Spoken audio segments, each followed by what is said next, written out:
വെള്ളം കുടിക്കുന്നത് താരതമ്യേന കുറയുക, ഫാസ്റ്റ് ഫുഡ് ഭക്ഷണ രീതി, രക്തത്തിൽ പഞ്ചസാര, യൂറിക് ആസിഡ് ഇവയുടെ അളവ് കൂടുക, ചിലതരം മരുന്നുകൾ, വ്യായാമക്കുറവ് ഇവയെല്ലാം മൂത്രത്തിൽ കല്ലിന് കാരണമാകുന്നുണ്ട്.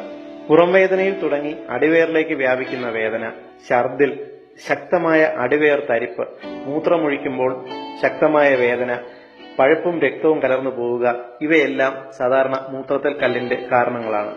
ഓപ്പറേഷൻ മുഖേനയോ മരുന്നുകൾ കഴിച്ചോ കല്ല് അരിയിച്ചു കളയാനുള്ള മാർഗങ്ങൾ ഇപ്പോൾ എല്ലാ വൈദ്യശാസ്ത്രത്തിലും ലഭ്യമാണ്. എന്നാൽ ഇവിടെ എത്നിക് ഹെൽത്ത് കോഡ് 1-2 ദിവസം കൊണ്ട് മൂത്രത്തിൽ കല്ല് ശരീരത്തിൽ നിന്നും പുറന്തള്ളാവുന്ന ഒരൊറ്റമൂലിയാണ് അവതരിപ്പിക്കുന്നത്.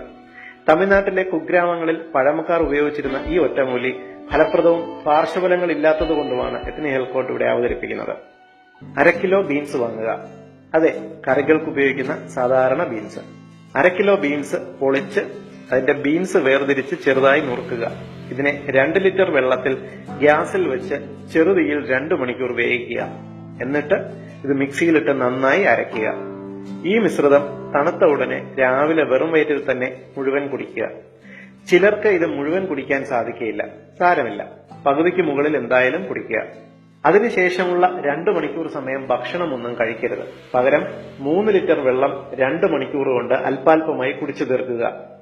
ആസിഡ് മിശ്രിതങ്ങളായ ചായയോ കാപ്പിയോ ഈ സമയം കുടിക്കരുത്.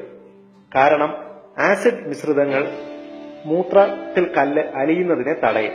3 മണിക്കൂർ കഴിഞ്ഞതിന് ശേഷം വിശന്നാൽ കഞ്ഞിയോ മറ്റു ലഘുഭക്ഷണങ്ങളോ കഴിക്കാം.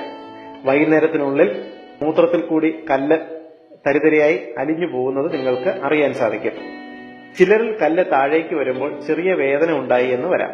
സാരമില്ല, വേദന സ്വയം മാറിക്കൊള്ളും. 2 ദിവസം കഴിഞ്ഞ് നിങ്ങൾ എക്സ്റേയോ അൾട്രാസൗണ്ട് സ്കാനോ പരിശോധിച്ച് നോക്കിക്കഴിഞ്ഞാൽ കല്ല് പോയിട്ടുണ്ടോ എന്ന് നിങ്ങൾക്ക് മനസ്സിലാകും. യാതൊരു സൈഡ് എഫക്റ്റും ഇല്ലാത്ത എല്ലാവർക്കും ട്രൈ ചെയ്യാവുന്ന ഈ ഒറ്റമൂലി നിങ്ങൾക്ക് വേണ്ടി അവതരിപ്പിക്കുന്നത് ethnichealthcode.com.